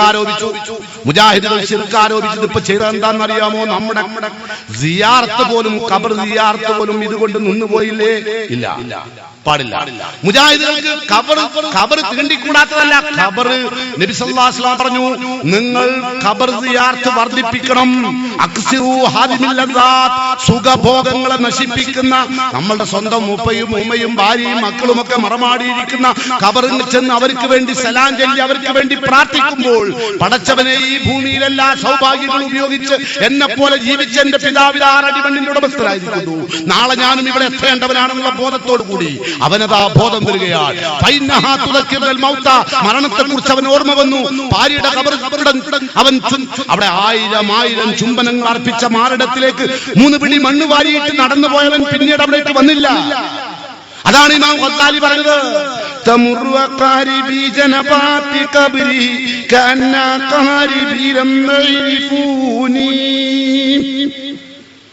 എന്റെ അനന്തരാവകാശികളതായ എന്റെ ഖബറിന്റെ അടുത്തുകൂടെ നടന്നു പോകുന്നുണ്ട്. പക്ഷെ അവിടെ കിടക്കുന്നത് ബാപ്പയാണെന്നോ ഉമ്മയാണെന്നോ ഭാര്യയാണെന്നോ അവൻ അറിഞ്ഞൂടാ. എന്താ കാരണം? ഓന് ഖബർ സിയാറത്ത് പോയതല്ല. ഓൻ ഖബർ സിയാറത്ത് കൊണ്ട് ഉദ്ദേശിക്കുന്നത് മരണത്തെ കുറിച്ച് ഓർക്കാൻ പോയതുമല്ല. ആരെങ്കിലും ഇവിടുന്ന് അജ്മീറിലേക്ക് മരണത്തെ കുറിച്ച് ഓർക്കാൻ പോകുന്നുണ്ടോ? നാഗൂറിലേക്ക് പോകുന്നുണ്ടോ? ചിസ്തിയിലേക്ക് പോകുന്നുണ്ടോ? പുസ്തിയിലേക്ക് പോകുന്നുണ്ടോ? അല്ലെങ്കിൽ അവിടൊക്കെ വിടുക. നമ്മളെ കുണ്ടോട്ടി പോകുന്നുണ്ടോ? നമ്മളെ പുത്തമ്പള്ളി ഉണ്ടോ? മരണത്തെ പെടുന്നൊന്നും ഓർമ്മയില്ലായിട്ട് ആരെയും ബസ് കയറിയിട്ട് പുത്തമ്പള്ളി പോകും. പെരുമ്പട്ടപ്പ് പുത്തമ്പള്ളി ജാറം സന്ദർശിക്കുവിൻ. കിട്ടുന്ന ലാഭം മരണത്തെ ഓർമ്മ അല്ല, കിട്ടുന്ന ലാഭം സന്താനലെത്തി. പേപ്പട്ടി പേപ്പട്ടി കടിച്ചിട്ട് അവിടത്തേക്ക് കൊണ്ടോണ്ടിയത് പറഞ്ഞ മൊയ്ലിയരെ അവിടെ എത്തുമ്പോഴേക്കും അയാൾ എന്ത് ചെയ്യാന്നുള്ള തീരുമാനത്തിലെത്തണം. അത് മാത്രല്ല അതിന്റെ ബഹുരസം കാര്യങ്ങള്. ആ പരസ്യം എല്ലാ പത്രങ്ങളിലും കാണാം. സന്ദർശിക്കുവിൻ പെരുമ്പടപ്പ് പുത്തമ്പള്ളി ജാറം. അതിലെ വാചകങ്ങളാണെന്ത്, മരണത്തെക്കുറിച്ച് ഓർക്കാൻ അതിലൊരു വാക്കുമില്ല. കാരണം മരണത്തെക്കുറിച്ച് ഓർക്കാനില്ല, ഭൗതിക ലോകം ഉണ്ടാക്കാൻ ആ ജാറത്തിന്റെ മെയിൻ ലക്ഷ്യം. നിങ്ങൾ എല്ലാ ജാറത്തിനും പരിശോധിച്ചോ. അതിലൊക്കെ കച്ചവടം നിങ്ങൾക്ക് വളർച്ച ഉണ്ടാക്കാൻ, ദുബായ് ഗൾഫ് യാത്ര സന്തോഷപ്രദമാക്കാൻ, മക്കളില്ലാത്തവർക്ക് മക്കളുണ്ടാവാൻ, നല്ല സ്വഭാവമാകാൻ, നല്ല ഭാര്യ ഉണ്ടാവാൻ, വീടുണ്ടാവാൻ ഒക്കെ സന്ദർശിച്ചോളി. ഇവിടെ ഒക്കെ തരാം. പക്ഷെ ഇവിടെ ഇല്ലാത്തൊരു മുതലുണ്ട്, അതുകൊണ്ടുണ്ട് പൈസ. എന്നിട്ട് അതിന്റെ അടിയിൽ എല്ലാ ആളുകളുടെയും നേർച്ച പൈസ കൊണ്ട് അത്യാധുനികമായ രൂപത്തിൽ ഒരാശുപത്രി ഞങ്ങൾ നടത്തി വരുന്നു. അതാർക്കുള്ള അറിയാം, നമുക്കുള്ള വായിക്കാൻ. മുജാഹിദുകളെ വന്നോളൂ, പൈസ മുടക്കി ചികിത്സിച്ച് പോയിക്കോളി. മറ്റേ മൈന്ദുകൾ ഇവിടെ വരുന്നുണ്ട്, ആ പൈസ കൊണ്ടാണ് നമ്മളിവിടെ ആശുപത്രി ഉണ്ടാക്കിയത്, നിങ്ങൾ ചികിത്സിച്ച് പോയിക്കോളി. അല്ലേ നമ്മളോട് പറയുന്ന NP മുജാഹിദുകൾക്ക് മാത്രമുള്ളതാണ്. കാരണം നമ്മൾ അവിടെ ചെന്നിട്ട് അവിടെയുള്ള വെള്ളം എടുത്തിട്ട് ഇവന് കൊടുക്കുക, സൂക്കേട് മാറിയെന്ന് പറഞ്ഞു പോവുക. എന്താ സ്ഥിതി? രോഗശമനമുണ്ടാകാൻ, സങ്കട നിവാരണത്തിന് ഒക്കെ ചെല്ലാം അവിടെ. മരണത്തെക്കുറിച്ച് ഓർക്കാൻ നിങ്ങൾ ഒരു പരസ്യത്തിലും കാണൂല. റസൂലുള്ളാഹിന്റെ പരസ്യം അതാണ്, തൗഹീദിന്റെ പരസ്യം അതാണ്. സ്വന്തം ബാപ്പാന്റെയും ഉമ്മാന്റെയും ഭാര്യന്റെയും മക്കളെയും കുടുംബത്തിന്റെ ഒക്കെ മയ്യത്ത് മറമം ചാടി കടന്നിട്ട് പോവുകയാണ്. മറ്റുള്ളവരെ സിയാറത്ത് ചെയ്യാൻ, മരണത്തെക്കുറിച്ച് ഓർക്കാനാണോ? വസാരി തുടരുന്നു, വദുൽ മീറാസു യഖ്തസിമൂന മാലി വലാ യഖിലൂന അൻ ജഹദു ദുയൂനി. എന്റെ അനന്തരാവകാശികൾക്ക് എന്റെ ഖബർ ഏതാണെന്ന് അറിഞ്ഞൂടാ, പക്ഷെ എനിക്കെത്ര സെന്റ് ഭൂമി എവിടെയെല്ലാം ഉണ്ട് എന്ന് എന്റെ അനന്തരാവകാശികൾക്ക് അറിയാം. അത് വീതിക്കുന്ന തിരക്കിലാണ് അവര്. എന്റെ കടം അന്വേഷിക്കാൻ എനിക്കാരുമില്ല. ഞങ്ങൾ പറയുന്നത്, മോനെ ഖബർ സിയാറത്ത് ചെയ്യ്, സ്വന്തം ബാപ്പന്റെ ചെയ്യ്, നിന്റെ മരണത്തെക്കുറിച്ച് നിനക്ക് ഓർമ്മയുണ്ടാക്ക്. പരലോകത്തെ കുറിച്ച് ഓർമ്മയുണ്ടാക്കാൻ ഖബർ സിയാറത്ത് ചെയ്യ്. എപ്പോഴാ ഖബർ നമുക്ക് പരലോകത്തെ ചിന്ത ഉണ്ടാകുക? പാപ്പാന്റെ ഖബറിൽ ചെന്ന് അസ്സലാമു അലൈക യാ അബി, എന്റെ ഉപ്പ നിങ്ങൾക്ക് അല്ലാഹുവിന്റെ അനുഗ്രഹം ഉണ്ടാവട്ടെ, ഞാനിതാ നിങ്ങളോട് അല്പം അടുത്തതാ വന്നു ചേരുകയാണ് എന്ന് പറയുമ്പോൾ മരണത്തെക്കുറിച്ച് ഓർമ്മയുണ്ടായി. ഇനി ഞാൻ എന്റെ ഉപ്പാൻ എന്ന് കാണും. അപ്പോഴാണ് അതിന്റെ ഉത്തരം അവൻ ലഭ്യമാകുന്നത്. പരലോകത്ത് അവൻ കാണും. കണ്ടാത്തിരിയോ യതാറഫൂന ബൈനഹും, പരസ്പരം തിരിച്ചറിയാൻ കഴിയുന്ന ഒരു ലോകമാണ്. പാപ്പക്ക് മകനെയും മകന് ബാപ്പയെയും തിരിച്ചറിയാൻ കഴിയും. അവിടുന്ന് ഇനി കാണാൻ കഴിയൂ. അപ്പൊ പരലോക ചിന്ത ഉണ്ടാകാൻ നിങ്ങൾക്ക്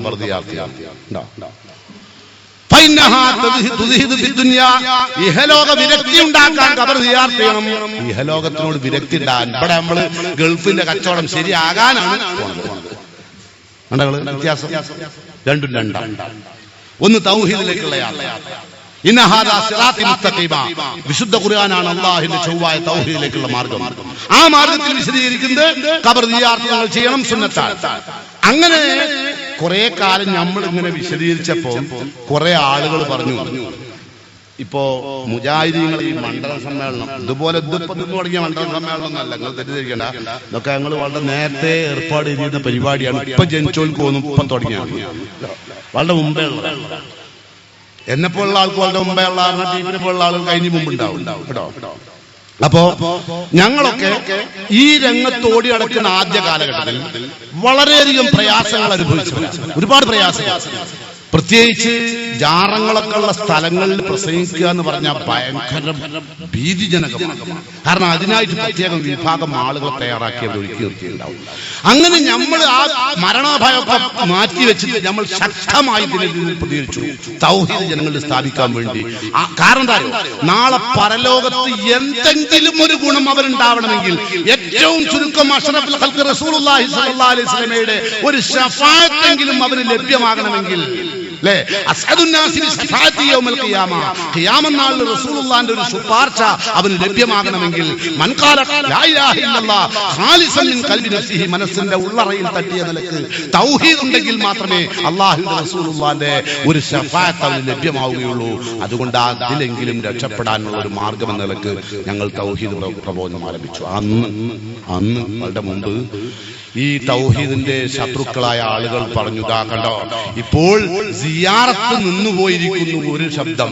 രണ്ടാമത്തെ ശബ്ദം നമ്മളെ നീർച്ചണ്ടല്ലോ, നീർച്ചയിലാണ് ഇവരുടെ പിടുത്തം. മുജാഹിദീകൾ ഇവിടെ വളരാനുണ്ടായ കാരണം നമ്മളെ നീർച്ചയാണ്. നീർച്ച. അപ്പൊ അത്ഭുതത്തോടുകൂടി നമ്മളൊക്കെ നോക്കി എന്താണ് ഇക്കും പഠിച്ചോരെ നീർച്ച നിർത്താൻ പോവുകയാണോ? സന്തോഷം തോന്നി നമുക്ക്. പ്രത്യേകിച്ച് എഴുതൽ തുടങ്ങിയവര് നീർച്ചയിലെ അനാചാരം ഒഴിവാക്കുക. അങ്ങനെ നമ്മളൊക്കെ അൽഹംദുലില്ലാ എന്ന് പറഞ്ഞു. നീർച്ചയില് അനാചാരം സഹോദരന്മാരെ സൂചിപ്പിച്ചു വന്നത് തൗഹീദി പ്രബോധന രംഗത്ത് തടയിടാൻ ഏതെല്ലാം നിലക്കാണ് നോക്കിയതെന്ന് ചോദിച്ചാൽ നീർച്ച ഖബർ കെട്ടിപ്പൊക്കുക, അവിടെ നീർച്ച ഉണ്ടാവുക. അപ്പൊ ഈ നീർച്ചയിൽ നമ്മൾ പറയാൻ തുടങ്ങിയത് ബലൂൺ കച്ചവടം, അവിടെയുള്ള ഷീറ്റ് കളിക്കാൻ, അവിടെയുള്ള ഒരുപാട് തോന്നിവാസങ്ങൾ, റബ്ബർ മുട്ടായി വിൽക്കൽ, അങ്ങനെ തുടങ്ങുന്ന ബാൻഡ് വാദ്യങ്ങള്, ആനകള്. നിങ്ങളില്ലേ കുണ്ടോട്ടി നീർച്ച കാണാൻ പോയ ഒരു പാട്ട് കിട്ടില്ലേ, ഒരു മാല? മെനിഞ്ഞാന്ന് രാത്രി ഞാൻ കൊണ്ടോട്ടി നീർച്ച കണ്ട്, മനുഷ്യന്മാർ കൂടിയ കൊണ്ടാട്ട കാഴ്ച കണ്ട്, അങ്ങ് ചെന്നാൽ ആരും പിന്നെ വീട്ടിൽ പോരൂല. അതാ വെള്ളക്കുതിരമ്മൽ തങ്ങൾ വരുന്നത് കണ്ട്, വെള്ളക്കുതിരണം, അങ്ങനെ ഒരു ഭയങ്കര ഒരു സാധനമാണ് നീർച്ച. അപ്പൊ ഇതെല്ലാം കൂടി ആയപ്പോ ഞങ്ങൾ അതൊക്കെ അങ്ങനെ പറയാൻ തുടങ്ങി. അപ്പൊ ആളുകൾക്ക് കുറെയൊക്കെ ബോധ്യപ്പെടാൻ തുടങ്ങി. ഈ ചീട്ട് കളിക്കാരും കുറെ കളുടിയന്മാരും എല്ലാം കൂടി കൂടിയതാണ്. അവിടെ വരുന്ന ആന തന്നെയാണ് മറ്റോടത്തും പോയത്, അവിടെ വരുന്ന ഗണ്ടക്കാരനാണ് അപ്പുറത്ത് പോയത് എന്നൊക്കെ നമ്മൾ പറയാൻ തുടങ്ങിയപ്പോ അതിലൊരു ആളുകൾക്ക് ചെറിയ ബുദ്ധിയുള്ളതൊക്കെ തിരിയാൻ തുടങ്ങി. അങ്ങനെ തിരിഞ്ഞോല് ഇങ്ങനെ പോരാൻ തുടങ്ങിയപ്പോ അണികൾ അടർന്നു പോകുന്നു എന്നൊരു ചിന്ത വന്നപ്പം ഇവര് പറഞ്ഞു നീർച്ചയിലെ അനാചാരം ഒഴിവാക്കണ്ട. അപ്പൊ എന്താണ് ഈ നീർച്ചയിലെ അനാചാരം? നമ്മളെ സംബന്ധിച്ചോളം മൻ നദറബി ഗൈരില്ല, അല്ലാഹു അല്ലാത്തവർക്ക് നീർച്ചയാക്കിയാൽ ഫഖദ് അശ്റക, അവൻ തൗഹീദിൽ പോയി, ശിർക്ക് വന്നു എന്നാണ് പ്രവാചകൻ സല്ലല്ലാഹു അലൈഹി വസല്ലം പഠിപ്പിക്കുന്നത്. അപ്പൊ ശിർക്ക് പോയി എന്ന് പറഞ്ഞാൽ, ശിർക്കിലെത്തി, തൗഹീദ് പോയി എന്ന് പറഞ്ഞാൽ ശിർക്കിലെത്തി കഴിഞ്ഞു. അല്ലാഹു അല്ലാത്തവർക്ക് നീർച്ച പോട്ടെ, നീർച്ചയിലെ അനാചാരം എന്താണല്ലോ സമ്മതിച്ചു. അവര് ഏത് നീർച്ച കമ്മിറ്റിക്കാരോട് പറയാ നീർച്ചയിൽ അനാചാരം ഒഴിവാക്കണം? അങ്ങനെ മലപ്പുറം കുന്നുമ്മലാണ് വലിയ നീർച്ച നടക്കുന്നത്. അവിടെ പോയിട്ട് ഓരോട് പറഞ്ഞു നമുക്ക് കൊല്ലം നീർച്ച അനാചാരം ഇല്ലാണ്ട് നടത്തണം. ആയിക്കോട്ടെ. അപ്പൊ എങ്ങനെയാണ് നടത്തുക? അതിനെന്താ അവിടെ അനാചാരം ഉള്ളതെന്നായി ആദ്യത്തെ ചോദ്യം. കാരണം നമ്മള് റസൂലിൽ നിന്ന് സഹാബികൾ പഠിച്ചു, സാബിഹാബികളിൽ നിന്ന് താബികൾ പഠിച്ചു, താബികളിൽ നിന്ന് താബികൾ പഠിച്ചു, അവരിൽ നിന്ന് ഇമാമുകൾ പഠിച്ചു, അവരിൽ നിന്ന് നമ്മളുടെ ഉസ്താദ് പഠിച്ചു. അവിടെ എവിടെയും യാതൊരുവിധ തെറ്റും വന്നിട്ടില്ല. സുന്നത്ത് ജമാഅത്തിൽ ഒരു തിരുത്തലും ആവശ്യമില്ല, ഒരു ഇസ്ലാഹും ഇവിടെ ചെയ്യണ്ട. ഞങ്ങൾ റസൂലുള്ളാഹിൽ നിന്ന് പാഠം പഠിച്ച് ഇങ്ങനെ വന്നതല്ലേ. പിന്നെ ഇവിടെ ഇപ്പൊ എന്താ നീർച്ചയിൽ ഒരു അനാചാരം വന്നുകൂടിയതോടെ ഒരു ചെറിയ സംശയം വന്ന അപ്പൊ പറഞ്ഞു നമുക്കൊരു കാര്യം ചെയ്യാം, ഇപ്രാവശ്യം ഇങ്ങനെ നടത്താം. ചെണ്ട വേണ്ട പോട്ടെ, അറവന വേണ്ട പോട്ടെ, തട്ട് വേണ്ട, മുട്ട് വേണ്ട, ഒക്കെ ഒഴിവാക്കി. കച്ചവടക്കാർക്കാർക്കും ടെൻഡർ കൊടുക്കും വേണ്ട. ബലൂൺ കച്ചവടക്കാരനല്ല ഈ ഇതും നമ്മളെ കടുകുമണി ഇട്ടിട്ട് കുലുക്കിയിട്ട് നടക്കണം. അതിനൊന്നും പടച്ചോട്ടൊന്നും കൂലിയിട്ടില്ല എന്നുള്ളത് പിന്നെ ആളുകൾക്ക് മനസ്സിലായി. ഇത് കുലിക്കോനും കുൽക്കാത്തവർക്ക്, ഇത് വാങ്ങാത്തവർക്ക് എന്താ കൂലി എന്നുള്ളതിനെ പറ്റിയൊക്കെ ആളുകൾ ചിന്തിക്കാൻ തുടങ്ങി. നമ്മൾ പറഞ്ഞിട്ട് ചിന്തിച്ചല്ല, ഓൾ സ്വയം ചിന്തിക്കാൻ തുടങ്ങി. അങ്ങനെ നീർച്ചയിൽ അനാചാരം. പിന്നെ എന്താ നീർച്ച? അതിനൊരു വിശദീകരണമാണല്ലോ. എന്താ നീർച്ച അറിയോ? കുന്നും വന്ന് ആജിയരൊളി വരെ സല്ലല്ലാഹു അലാ മുഹമ്മദ് സല്ലല്ലാഹു അലൈഹി വസല്ലം അങ്ങനെ 7 വട്ടം തവാഫ് ചെയ്യാം. ആയിക്കോട്ടെ, കൊല്ലം അങ്ങനെ നടക്കാറുണ്ട്. കൊല്ലം അങ്ങനെ നടത്തി 7 വയ്യന്മാരുണ്ട്, വേറെ ആരും പോകാനാ. പിറ്റത്തെ കൊല്ലത്തിൽ വന്നു നമുക്ക് കൊല്ലം കൂടി അങ്ങനെ ആക്കാറുണ്ട്. പറ്റൂല. കഴിഞ്ഞ കൊല്ലം തന്നെ 3-4 ലക്ഷം റുപ്യ ആക്കാണ്. പിന്നെ ഓല് പോകുമ്പോൾ തന്നെ പോലെ അങ്ങനെ. ഇപ്പൊ ഇവർക്ക് പറയാൻ പറ്റില്ല ഇത് സഹാബികളിൽ നിന്ന് പഠിച്ചതാണ്, താബികളിൽ നിന്ന് പഠിച്ചതാണ്, റസൂലിൽ നിന്ന് പഠിച്ചതാണ്, ഉസ്താദന്മാരിൽ നിന്ന് പഠിച്ചതാണ്. ഒരു പിഴവും ഇവിടെ പറ്റിയില്ല എന്ന് പറയാൻ വയ്യ. നമ്മളോട് നമ്മളെ എതിർക്കാൻ വേണ്ടിയിട്ട് അങ്ങനെയാണ് അനുയായികളെ പഠിപ്പിച്ചു കൊടുത്തത്. മുമ്പ് ഒരു ചങ്ങായി കടം വാങ്ങി 7 ലക്ഷം റുപ്യ കടം വാങ്ങിയിട്ട് കൊടുക്കാൻ കഴിഞ്ഞില്ല. കൊടുക്കുന്നില്ല എന്ന് മാത്രമല്ല, ഒരു അവധി പോലും ചോദിക്കാൻ തയ്യാറില്ല എന്ന് മാത്രമല്ല, അവൻ മേക്കറ്റ് എടുക്കണേ. എന്ത് ഞാൻ എന്റെ പൈസ വാങ്ങിയില്ല, കേസ് കൊടുക്കും. അവസാനം കേസ് കൊടുത്തപ്പോ ജഡ്ജി ആള് കൂട്ടുമ്പോൾ ഇവനും ഒരു വക്കീലിനെ ഏൽപ്പിച്ചു. അപ്പൊ ഓനെ ഏൽപ്പിച്ച വക്കീൽ പറഞ്ഞു, നിങ്ങൾ എന്ത് ചോദിച്ചാലും, വക്കീൽ എന്ത് ചോദിച്ചാലും നിങ്ങൾ മുണ്ടരുത് തൊള്ളോണ്ട്. നിങ്ങൾ നീ ഇയാളോട് 10 ലക്ഷം റുപ്യ വാങ്ങിയോ എന്നാണോടെ വാങ്ങിയത് അങ്ങനെ പറഞ്ഞാൽ മതി. ആയിക്കോട്ടെ, കൂട്ടുമ്പോൾ കുടുംബം കയറിയിട്ട് ജഡ്ജി ചോദിച്ചു, നിങ്ങൾ എന്നാ അയാളോട് പൈസ വാങ്ങി? അപ്പൊ നിങ്ങൾ തിരിച്ചു കൊടുക്കാതെ പറഞ്ഞില്ലേ? ഈ പൊട്ടൻകാങ്ങൾ പൈസ കൊടുത്തു. അങ്ങനെ കേസ് യാതൊരു കാരണവശാലും നിലനിൽക്കത്തക്കതല്ല എന്ന് തീരുമാനിച്ചു വിട്ടു. പുറത്തേക്ക് ഇറങ്ങിയാൽ വക്കീൽ വെച്ച് നമ്മളെ പൈസ എവിടെ? ഇയാൾക്ക് പറയാൻ പറ്റും ഇയാൾ പൊട്ടനല്ല, ഇയാൾ ഇതുവരെ വായിച്ചത് പൊട്ടനാ. അതുപോലെ ഇവരോട് പറഞ്ഞു ഇതുവരെ നമ്മളിൽ ഒരു തെറ്റുമില്ല, ഒരു അനാചാരമില്ല, ചെയ്തൊക്കെ ഇസ്ലാം ദീനിന്റെ കാര്യം തന്നെയാണ്. ഇപ്പൊ പോയി മാറ്റാൻ പറയാൻ പറ്റില്ല. ഇവിടെയാണ് അപകടം കേട്ടോ. അപ്പൊ ഇസ്ലാഹി പ്രസ്ഥാനത്തിന്റെ ആളുകൾ തൗഹീദിലേക്ക് വിളിച്ചപ്പോൾ ആദ്യം തന്നെ മഖ്ബറകളുടെ നേരെയാണ് ഞങ്ങൾ വളരെ കൃത്യമായി ജനങ്ങളെ ബോധവൽക്കരണം നടത്തിയത്. അതാണ് തൗഹീദിന്റെ ഏറ്റവും വലിയ ശത്രു. നിങ്ങൾ കുണ്ടോട്ടി അവിടെ സ്റ്റോപ്പ് തന്നെ ഒരു നീർച്ചക്കുറ്റി കാണാം. ഓമാനൂർ ശുഹദാക്കന്മാരെ നീർച്ചക്കുറ്റി. അത് ഒരു കാരണവശാലും എടുക്കാൻ വയ്ക്കില്ല, ഓട്ടുമ്പോ തന്നെ. അവസാനം ഈ നീർച്ചക്കുറ്റിയിൽ പൈസ കളവ് മുതൽ പോയാൽ ആ കളവ് മുതൽ പോയ മുതൽ കിട്ടാൻ വേണ്ടിയിട്ടാണ് നീർച്ചക്കുറ്റിയിൽ പൈസ. അങ്ങനെ ഈ നീർച്ചക്കുറ്റി കള്ളന്മാർ കെട്ടുണ്ടേ. അപ്പൊ ഇവര് പോലീസ് കുണ്ടോട്ടി സ്റ്റേഷനിൽ തന്നെയപ്പോ അവിടുന്ന് SI പറഞ്ഞു, നമുക്ക് ഒരുപാട് കേസ്, നിങ്ങൾക്കാണെങ്കിൽ IDSൊക്കെ വേറെ കുറ്റി ഉണ്ടാക്കി അയൽക്കാം, ആദ്യം പോയ കുറ്റി വരൂല. കാരണം ഇത് കളവ് മുതൽ പോയാൽ കിട്ടാനുള്ള കുറ്റിയല്ലേ. അപ്പൊ ഇവിടെ ആണെങ്കിൽ കേസ് ഒരുപാട് ഉണ്ട്. ഞങ്ങൾക്ക് ഇതിന്റെ ഇടയിൽ ഒരു വിഷമല്ലേ, അതുകൊണ്ട് നിങ്ങൾ വേറെ കുറ്റി ഉണ്ടാക്കിയിട്ട് അതിൽ 2 രൂപ പെട്ടതാണ്. അങ്ങനെ കമ്മിറ്റിക്കാർ പുറത്തിറങ്ങിയിട്ട് ഇയാൾ മുജാഹിദാന്ന് തോന്നുന്നു എന്ന് പറഞ്ഞാൽ എന്തെങ്കിലും ഒരു ചിന്തയിലേക്കൂടെ പോകണമെങ്കിൽ അതൊന്നുകിൽ മുജാഹിദാണോ? അയാളെ പേര് രാഘവൻ, അത് വേറെ വിഷയം. രാഘവന് തോന്നിയ ബുദ്ധി പോലും ചിലപ്പോൾ നമ്മളെ ആളുകൾക്ക് ഉണ്ടാവില്ല. തൗഹീദ് പേച്ചായ പിന്നെ ബുദ്ധി പറഞ്ഞ സാധനം ഉണ്ടാവില്ല, ഓനക്കൊരു പിരാന്താവും. നിങ്ങൾ ജാറങ്ങളിലൊക്കെ പോണ ആൾക്കാരെ നോക്കേണ്ടി.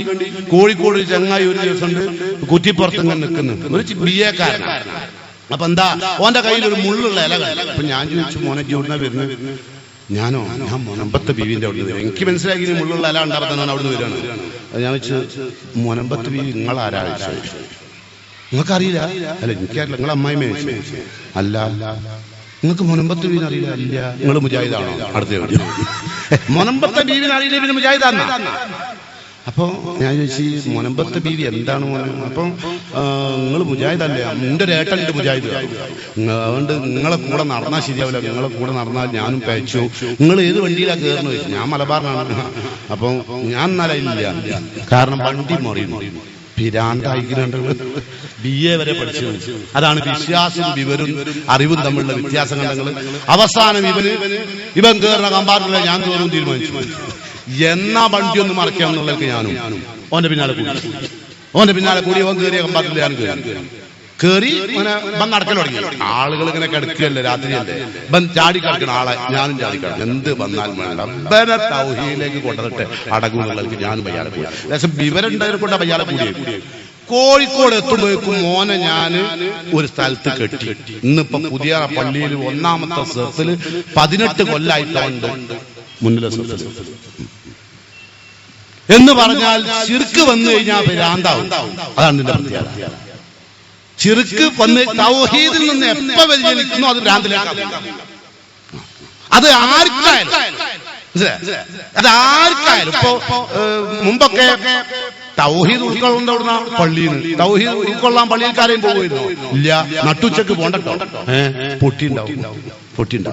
കുട്ടിച്ചാട്ടം പൊട്ടിണ്ടാവും. എന്താ പൊട്ടി? ഒന്നുമില്ല പൊട്ടി. ഖബർ എവിടെയെങ്കിലും വിടർന്നാൽ ശാസ്ത്രീയമായിട്ട് എല്ലാവർക്കും അറിയുന്ന ഒരു കാര്യമാണ്, മനുഷ്യ ശരീരത്തിൽ കത്താൻ ഉപയോഗിക്കുന്ന ഒരു വാതകമുണ്ട്, മഞ്ഞ ഫോസ്ഫറസ് അല്ലെ. അത് ചില മയ്യത്തുകൾ നമ്മൾ ഖബർ വിട്ട് കീറുകയൊക്കെ ചെയ്താൽ തിന്നുണ്ട് പുറത്തേക്ക് ചാടിയാൽ ഏറെ ടച്ച് ചെയ്ത് അപ്പ കത്തും. ഈ കത്തലിന് ആൾക്കാരെ വന്ന് അപ്പൊ ആൾക്കാരും നട്ടുച്ചക്ക് പള്ളിയിൽ പോണ്ട, പിന്നെ സന്ധ്യ സമയത്ത് തിരിയും പോണ്ട. അങ്ങനെ ചുരുക്കി പറഞ്ഞാൽ പള്ളികൾക്ക് ആരും ഉണ്ടാവില്ല. ഇവിടുന്ന് പോകാനായ 5-8 വയസ്സന്മാരുണ്ടാവും പള്ളിക്ക്, ചെറുപ്പക്കാരുണ്ടാവില്ല. അങ്ങനെയാണ് നമ്മൾ പള്ളിയൊക്കെ കാടൊക്കെ വെട്ടിത്തെളിയിച്ച് ചെറുപ്പക്കാരായ ആളുകൾക്ക് നമ്മൾ പറഞ്ഞത് അവിടെയൊക്കെ പൂന്തോട്ടം വേണം, റീഡിംഗ് റൂം വേണം, പള്ളി എന്ന് പറഞ്ഞാൽ അങ്ങനെയാണ്. റസൂലുള്ളാഹിന്റെ പള്ളികൾ നോക്കി കബറും കാട്ടിലല്ലോ ആണോ? കബറും കാട് എന്ന് പറഞ്ഞാൽ കാട് ഉണ്ടാക്കല. ഉണ്ടാക്കല, നമ്മൾ കൊട്ടി നിർത്താൻ തുടങ്ങി. അങ്ങനെയാണ് ആളുകൾ പള്ളിയിൽ വരാൻ തുടങ്ങി. അങ്ങനെയാണ് ജനങ്ങൾക്ക് തൗഹീദ് ഉണ്ടാകാൻ തുടങ്ങി. തൗഹീദ് ഉണ്ടാവുമ്പോഴൊക്കെ തൗഹീദ് വ്യതിചലനത്തിലേക്ക് ആളുകൾ ഇങ്ങനെ പോയിക്കൊണ്ടിരിക്കും. അപ്പോഴൊക്കെ ബോധനം നൽകിക്കൊണ്ടിരിക്കണം. അപ്പം ഖബർ എന്ന് പറയുന്ന സാധനം ഈ സമൂഹത്തിൽ ഏറ്റവും കൂടുതൽ ശിർക്ക് പ്രചരിപ്പിച്ച സാധനമാണ്. അതുകൊണ്ട് ഖബറാളികളോട് പ്രാർത്ഥിക്കുന്ന സംഭവം നിർത്തുക. ഇനി ഇതുപോലെ തന്നെ ഇസ്ലാമിന്റെ ഏറ്റവും അടിസ്ഥാനപരമായ ഒന്ന് രണ്ട് കാര്യങ്ങൾ സൂചിപ്പിച്ചുകൊണ്ട് ഞാൻ ഈ വാക്കുകൾ ഇവിടെ അവസാനിപ്പിക്കുക. എന്ന് പറഞ്ഞാൽ വിശുദ്ധ ഖുർആനിൽ അല്ലാഹു സുബ്ഹാനഹു വ തആല പറഞ്ഞു, നിങ്ങൾ അള്ളാനെ മാത്രമേ വിളിച്ച് പ്രാർത്ഥിക്കാവൂ. ഏത് വിപൽ ഘട്ടങ്ങളിലും അള്ളാനോട് മാത്രമേ വിളിച്ച് പ്രാർത്ഥിക്കാൻ പാടുള്ളൂ. ഏത് വിപൽ ഘട്ടങ്ങളിലും. അങ്ങനെ ചെയ്യുന്നവന്റെ പേരാണ് മുസ്ലിം. ഇന്നല്ലദീന ഖാലു റബ്ബുനല്ലാഹ് സുമ്മസ്തഖാമു, പിടിച്ചു നിൽക്കണം. അള്ളാഹ് തൗഹീദ് ഉൾക്കൊണ്ടോ ഇല്ലെന്ന് പരീക്ഷിച്ചുകൊണ്ടേയിരിക്കും. അത് സ്വന്തം നഫ്സിൽ പരീക്ഷണം വരും. രോഗം വരും, തടുക്കാൻ കഴിയാത്ത രോഗം, ഒരുപാട് പണം ചെലവഴിച്ചു എന്നിട്ടൊന്നും രോഗം മാറുന്നില്ല. അപ്പൊ ഒരാൾ പറയാണ്, ഇന്ന ആളെ ഉറുക്കുണ്ടല്ലോ, അതൊന്നും ചെന്ന് കെട്ടിക്ക മോനെ, ഒരു പ്രാവശ്യം കെട്ടിയാൽ ലക്ഷക്കണക്കിന് ഉറുക്കനെയും മുടക്കിയില്ലേ, ഏതായാലും ഒന്ന് കെട്ടിക്കോന്ന് പറഞ്ഞാലോ, മന്നല്ലക്ക തമീമത്തൻ, ആരെങ്കിലും ഇത്തരം നിലക്കുള്ള ഒരു തമീമത്തിൽ രക്ഷാകവചം കെട്ടിയാൽ മുശ്രിക്കായി, തൗഹീദ് വ്യതിചലിച്ചു പോയി. കണ്ടോ, ഇന്ന റുക്കാവ തമായിമവത്തി വലത്ത് ശിർക്കുൻ, ഉറുക്ക് മന്ത്രം തിവലത്ത്. തിവലത്ത് കാരണം ഭാര്യയും ഭർത്താക്കന്മാരും തമ്മിൽ സ്നേഹം കുറഞ്ഞാൽ ഇസ്മിന്റെ പണിയെടുക്കുന്ന മൊഴിയമാരെടുക്കുന്ന പണിയാണ് തിവലത്ത്. ശിർക്കാണത്. ഭാര്യയും ഭർത്താവും സ്നേഹം കുറഞ്ഞതിന്റെ കാരണം എന്താ? ചോര കുറയുമ്പോ ചോരക്ക് ചൂട് കുറയുമ്പോ സ്നേഹം കുറയും. അതെന്താ കാരണം? അതിന്റെ കാരണം ഞാൻ പറയുന്നില്ല കേട്ടോ. അപ്പൊ എന്നിട്ട് എന്താ ചെയ്യാം? ഈ തിവലത്തിന്റെ മൊഴിയന്മാരെന്താ ചെയ്യാറ്? സുലൈമാൻ നബിക്ക് സംബന്ധിച്ച് സിഹർ ആരോപിച്ച ഒരു ആയത്തില്ലേ സൂറത്തുൽ ബഖറയിലെ, വത്തബഉമാ തത്ലു ശയാത്തീനു അലാ മുൽക്കി സുലൈമാൻ. ആ ആയത്ത് ഒറ്റ അക്ഷരത്തിൽ ഒരു കോയിമുട്ടമല എഴുതും. എന്നിട്ട് അത് എഴുതിയിട്ട് എന്ത് ചെയ്യാറിയോ, അടുപ്പ് കുഴിച്ചിടാ, കോയിമുട്ടി പോയി ചിർക്കും വന്നു.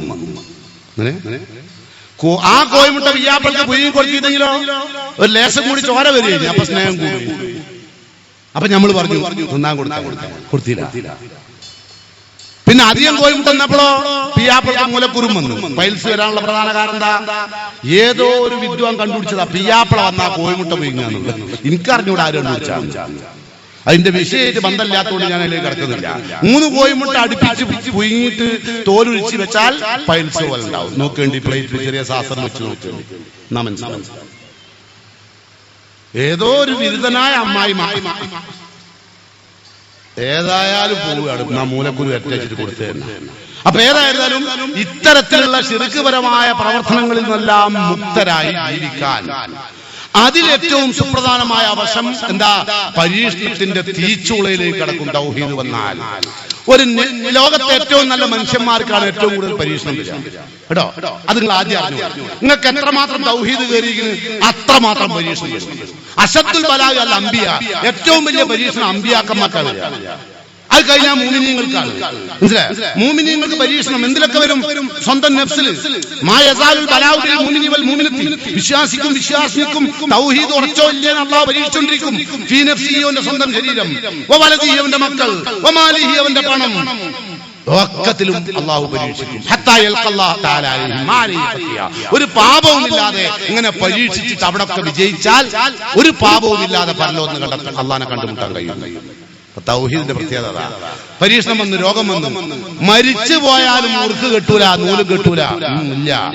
മരിച്ചു പോയിക്കോട്ടെ, അത് അള്ളാഹുവിനെ പരീക്ഷിക്കുകയാണ്. വമൻ അറാദൽ ആഖിറ, പരലോകം തരാൻ അള്ളാഹു ഉദ്ദേശിച്ചാൽ അള്ളാഹു അജ്ജല ലഹുൽ ഉഖൂബത ഫി ദുനിയ, ദുനിയാവിൽ അള്ളാഹു ശിക്ഷ തരും. മക്കള് അത് അപകടത്തിൽ, പൈസ കച്ചവടം ചെയ്തു അതും പൊളിഞ്ഞു, എല്ലാ അർത്ഥത്തിലും ശരീരവും ഒക്കെ പരീക്ഷിച്ചു.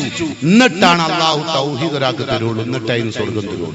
സ്വർഗം എന്ന് പറഞ്ഞ സാധനം, തൗഹീദ് എന്ന സാധനം അടുത്തടുത്ത് നിൽക്കുന്ന സാധനം. അത് കിട്ടണേ കുറെ കേട്ടോ. അപ്പൊ അതുകൊണ്ട് അള്ളാഹനെ മാത്രം ആരാധിക്കുക, പ്രാർത്ഥിക്കുക. വഖാല റബ്ബുക്കും ഉദ്ഉനി അസ്തജിബ് ലക്കും ഇന്നല്ലദീന യസ്തക്ബിറൂന അൻ ഇബാദതി സയദ്ഖുലൂന ജഹന്നമ ദാഖിലീൻ. പടച്ചോനെ മാത്രം വിളിച്ച് പ്രാർത്ഥിക്കുക. അള്ളാഹനെ വിളിച്ച് പ്രാർത്ഥിക്കുന്നതിന് അഹങ്കാരവും അഹംഭാവവും കാണിക്കുന്നവർ നിന്നരും നിരുത്തരുമായി നരകത്തിൽ കടക്കും. ഖുർആന്റെ പ്രത്യേകത ഖുർആൻ പറഞ്ഞതാണ്. അപ്പൊ ബദരീങ്ങളെ കാക്കണമെന്ന് പറഞ്ഞാൽ നമ്മൾ അള്ളാഹനെ വിട്ടു എന്ന് മാത്രമല്ല, നമ്മൾ വഴിപിഴച്ചവനായി ഒമൻ അവല്ലും മിമ്മയതുമില്ല, അള്ളാഹു അല്ലാത്തവരോട് വിളിച്ച് പ്രാർത്ഥിക്കുന്നതിനേക്കാൾ വഴിപിഴച്ചവൻ ആരുണ്ട്? സുന്നത്തിയമായിട്ടല്ലാകുക. വഴിവേഴ്ചനാണാവുക, ഏറ്റവും വഴിവേഴ്ചനായി മാറും. നരകത്തിന്റെ നിർബന്ധം മോനാവും ശിർക്ക് വന്നാൽ, അല്ലെ? നമുക്കൊക്കെ അറിയാം. അതുകൊണ്ട് ശ്രദ്ധിക്കുക, ഒരു കാരണവശാലും അല്ലാഹു അല്ലാത്തവരെ വിളിച്ച് പ്രാർത്ഥിക്കരുത്. അങ്ങനെ ഒരു പ്രാർത്ഥന ഖുർആനിലില്ല, ഒരു ഹദീസിലുമില്ല, ഒരു സഹാബത്തും നിർവഹിച്ചിട്ടില്ല. തൗഹീദ് വ്യതിചലിക്കാതെ സൂക്ഷിക്കുക. ജീവിതത്തിൽ ഒരു രംഗത്തും എന്തെന്ത് പരീക്ഷണം വന്നാലും അള്ളാഹനെ മുറുകെ പിടിച്ച് ജീവിച്ചാൽ ഹസ്ബുനല്ലാഹു വ നിഅ്മൽ വകീൽ എന്ന് പറയാൻ നമുക്ക് സാധിക്കണം. നമുക്ക് അല്ലാഹ് മതി. അനുഗ്രഹീതനായ പരമേൽപ്പിക്കുവാൻ എല്ലാം അല്ലാഹുവിൽ തവക്കുൽ ചെയ്യണം. ഇപ്പോ ഒരു ഭാര്യ വിചാരിക്കാണ്, എനിക്ക് പടച്ചോനെ ഒരു ഭർത്താവിനെ കിട്ടിയിരിക്കുന്ന എന്തൊരു ഇടങ്ങറാണ് അയാളെ കൊണ്ട്. അതല്ല പറയേണ്ടത്, പടച്ചോനെ എനിക്ക് സ്വർഗം തരാൻ ഉദ്ദേശിച്ചുകൊണ്ടാണ് ഇദ്ദേഹത്തെ നൽകിക്കൊണ്ട് നീ എന്നെ പരീക്ഷിച്ചത്. ഒരു ഭാര്യ ഭർത്താവ് പറയണം, എനിക്ക് ഇത്രയും മോശപ്പെട്ട ഭാര്യയെ പടച്ചവൻ വരാൻ തന്നത് എന്റെ തൗഹീദിന്റെ പരീക്ഷണമാണ്. നിങ്ങൾക്കറിയാം, നൂഹ് നബി അലൈഹി സ്വലാത്തു വസ്സലാമിന്റെ ഭാര്യയെ സംബന്ധിച്ച് ഖുർആൻ പറഞ്ഞതെന്താ? ഇല്ല എല്ലാവരെയും രക്ഷപ്പെടുത്താന്ന് പറഞ്ഞപ്പോ ഇല്ല ഇമ്രാത്തക്കാന, ഇല്ല സൗജുക്കാനന്റെ ഇണയേനല്ല. അവിടെ ഇമ്രാത്ത് ഒരു അന്യ പെണ്ണിനെ ഉപയോഗിക്കുമ്പോഴാണ് ഇമ്രാത്ത് എന്ന് ഉപയോഗിച്ചത്, അല്ലെ? തിരുവിന്റെ ഭാര്യയെ സംബന്ധിച്ച് ഖുർആൻ ഉപയോഗിച്ചത് ഇമ്രാത്ത് സൗജത്ത് എന്നല്ല. ആണോ? സൗജത്ത് എന്ന് പറഞ്ഞാൽ ആദർശപരമായ ഒരു ഇണക്കം കൂടി വേണം.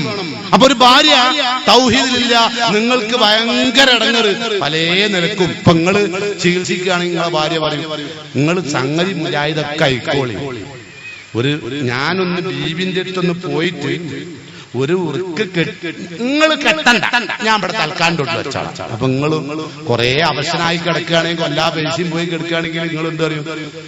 ഈ വെക്കാണ്ടൊക്കെ എന്തേലും ചെയ്ത ഇപ്പൊ എന്തായി? പകുതി മുസ്ലിമായി, ഉള്ളിൽ സപ്പോർട്ടുണ്ട്. അപ്പൊ മനസ്സിലായി ഇയാൾക്കിപ്പോ കുറേശ്ശെ തൗഹീദ് പോയിക്കില്ലെങ്കിൽ, അല്ലെ? അപ്പൊ അതാണല്ലോ ചില സുന്നികൾ പറയുന്നത്. മുജാഹിദീങ്ങൾ ഇതൊക്കെ പറയും, രാത്രി ആകുമ്പോ നമ്മളടുത്ത് വരൂല. അത് ഇത് മുജാഹിദല്ല, അത് മുൻ ജാഹിദാണ് പോയിക്കൊണ്ടിരിക്കുന്നത്.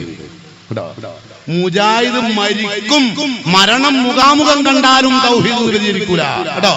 മരണമാണ് അവസാനത്തെ തൗഹീദിന്റെ ശബ്ദം. മൻ കാന ആഖിറു കലാമിഹി ലാ ഇലാഹ ഇല്ലല്ലാഹ് ദഖലൽ ജന്ന. അവസാനം തൗഹീദിന്റെ വാക്യം ഉച്ചരിച്ച് യാത്ര ചെയ്താൽ സ്വർഗ്ഗം ഉറപ്പായി. ആ നിലയ്ക്ക് പോകാൻ പ്രവർത്തിക്കുക. സമയം എനിക്കുള്ള സമയം അനുവദിച്ച ടൈമായി ഞാൻ അവസാനിപ്പിക്കുകയാണ്. വിഷയത്തോട് നീതി പുലർത്താൻ കഴിഞ്ഞിട്ടില്ലെന്ന് എനിക്കറിയാം. ഏതായിരുന്നാലും ഒരു മണിക്കൂർ കൊണ്ടൊന്നും തൗഹീദിന്റെ വ്യതിചലനവും തൗഹീദും പറഞ്ഞറിയിക്കാൻ കഴിയില്ല എന്ന് നിങ്ങൾക്കും അറിയാം, എനിക്കും അറിയാം. അതുകൊണ്ട് ഇത്രയും നേരം ഞാൻ നിങ്ങളോട് വിശദീകരിച്ച ഈ വിഷയം പ്രബോധനം ചെയ്യാനുള്ള ഒരു പള്ളി ഇതാ നിങ്ങളുടെ നാട്ടിൽ ഒരുങ്ങുകയാണ്. ആ പള്ളിക്ക് വേണ്ടി അധ്വാനിച്ച, അതിനുവേണ്ടി പണം ചെലവഴിച്ച അതിന്റെ എല്ലാ പ്രവർത്തകന്മാർക്കും, അതിനുവേണ്ടി ഒന്നാമതായി ചിന്തിച്ച ആൾ മുതൽ അതിന്റെ അവസാന നിമിഷത്തിൽ ഇന്ന് എത്തി നിൽക്കുന്ന അവസരത്തിൽ വരെ എത്തിയ നിലക്കും ഇനി അതിന്റെ പുരോഗമനത്തിന് വേണ്ടിയും നിലനിൽപ്പിനും വേണ്ടിയും അധ്വാനിക്കുന്ന മുഴുവൻ ആളുകൾക്കും റഹ്മാനായ തമ്പുരാൻ ഇഹത്തിലും പരത്തിലും തണൽ നൽകി അനുഗ്രഹിക്കുമാറാകട്ടെ എന്ന് പ്രാർത്ഥിച്ചുകൊണ്ട് എന്റെ വാക്കുകൾ അവസാനിപ്പിക്കുന്നു. അനിൽ ഹംദുലില്ലാഹി.